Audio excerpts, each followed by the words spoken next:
This is a redo video because somebody doesn't know how to tell a story. I sat there for 10 minutes rambling about how much I love the Police and didn't even get to the point. Can you believe it? So let's get to the point, guys. I'm Hugh Cheffner, here with Rock and Rogue, and today I really want to talk about one of my favorite drummers from one of my favorite bands, Stewart Copeland. So check this out. I was listening to a clip from Howard Stern where Foo Fighters were talking about their new album and their possible induction into the Rock and Roll Hall of Fame. Now, they had mentioned the story, Dave did, how Foo Fighters came to be. When he left Nirvana, he, did some stuff, I think, with Chris Novoselic and did a thing called Pocket Watch on his own. But then he did the Foo Fighters and played all of the instruments, sang all the stuff, played all the drums, all that stuff. And then he got the band together, of course, bringing Pat in from, from Nirvana and the Germs, and then the guys from Sunny Day Real Estate, William Goldsmith and Nate Mendel. So that's how Foo Fighters was kind of formed, and he was talking about how that happened and where he kind of got his idea from that, and that was Stewart Copeland. Stewart Copeland actually did a thing called Clark Kent under the pseudonym Clark Kent. He did an album or two like that. And I think it was just one album. This is like really before the Police were famous, and I think it may have actually been after they had put out some songs, but nobody really knew who they were at that point. So it was really cool. He also talked about being in Curved Air, another prog rock band.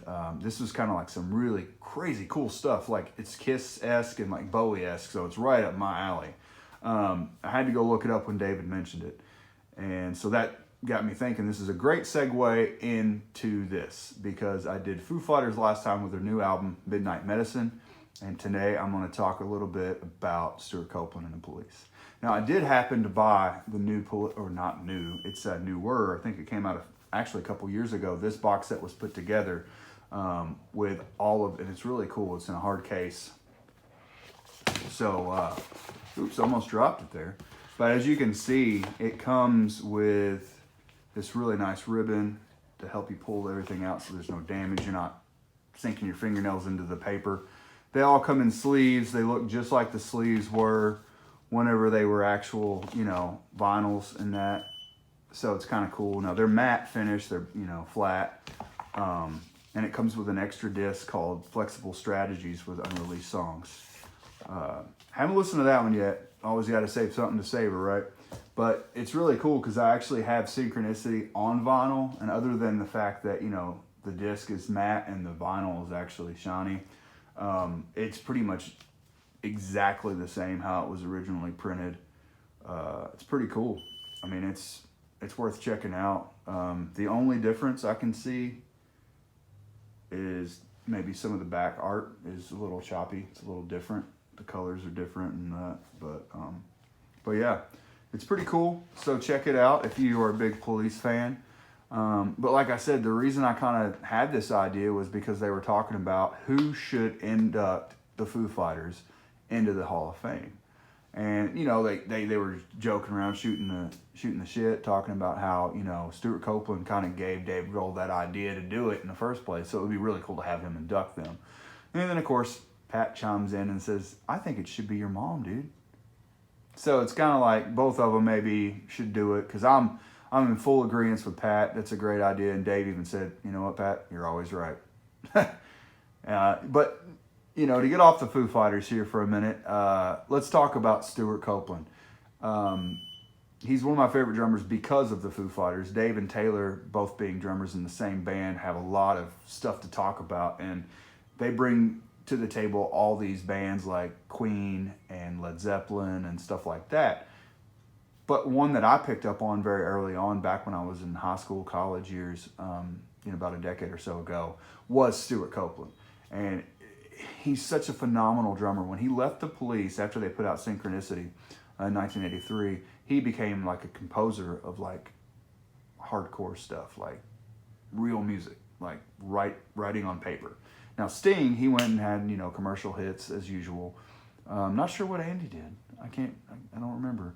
But, the sad part is they aren't really due to put out another album. They got back together, I think, in 2007. But Synchronicity is still their last album, 1983. So kind of sucks, you know. They were talking about.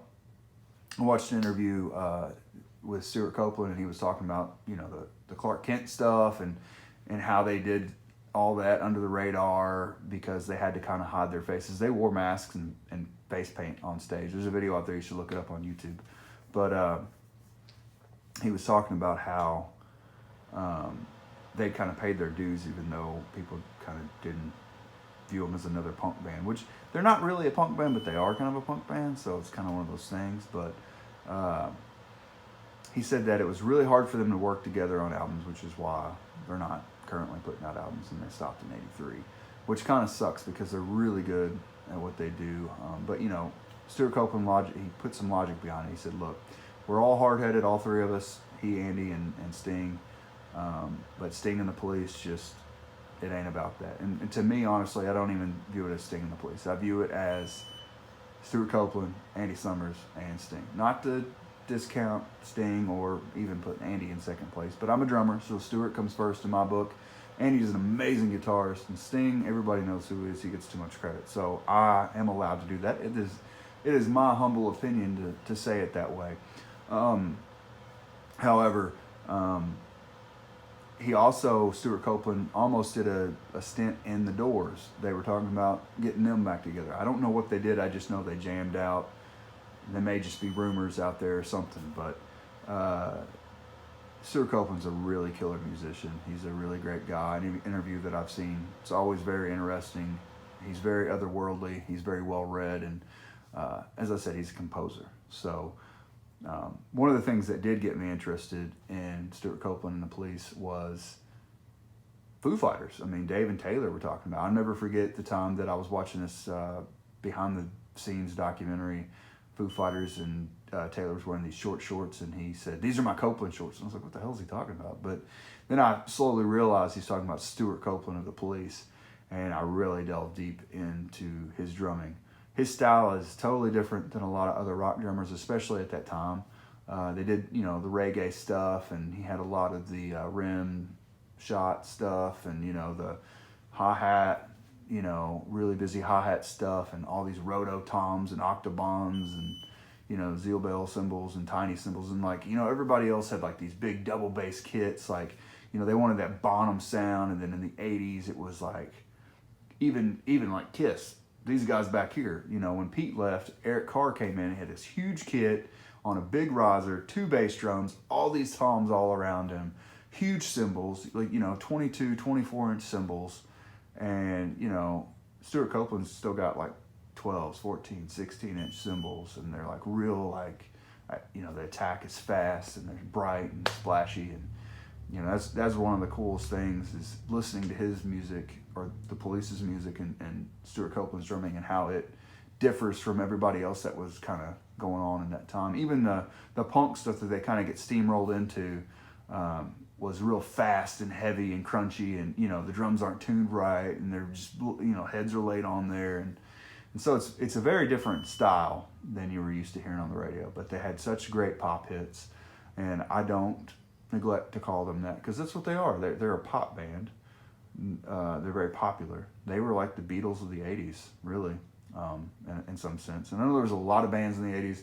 You know, you had Depeche Mode, and then you had Madonna, and, you know, the New Kids on the Block, things like that. But really, to me, I think that they were kind of the Beatles of the 80s. They sold out stadiums, and reasonably so. But I'm going to cut it short because I'm just rambling now. I just wanted everybody to get a feel for my love for Stewart Copeland. You know, I mean, I have, like I showed you the vinyl, I've got them live on disc. Got every single one of their music videos on DVD. And back to this disc, I mean, it's a double disc, and it was packaged as a single disc. So I don't know, I may have some money on my hands. It may be a rare thing, but go check out the Police if you haven't. If you're a new kid on the block, like I said, you know, if you're a young cat that doesn't know anything about old guy music like I listen to, go check it out, man. If you're a drummer, if you just really like music, you know, get into it, because it's definitely one of the bands that really shaped American music and the world's music. I know they're not really an American band. They're kind of an American band. think Stewart Copeland's the only American in the band. But go check them out, man. Stewart Copeland's one of the best drummers there is, and the Police are awesome. So I'm Hugh Scheffner. I'm checking off tonight. I'll see you again soon. Come back, check me out on Rock and Roll. Good night.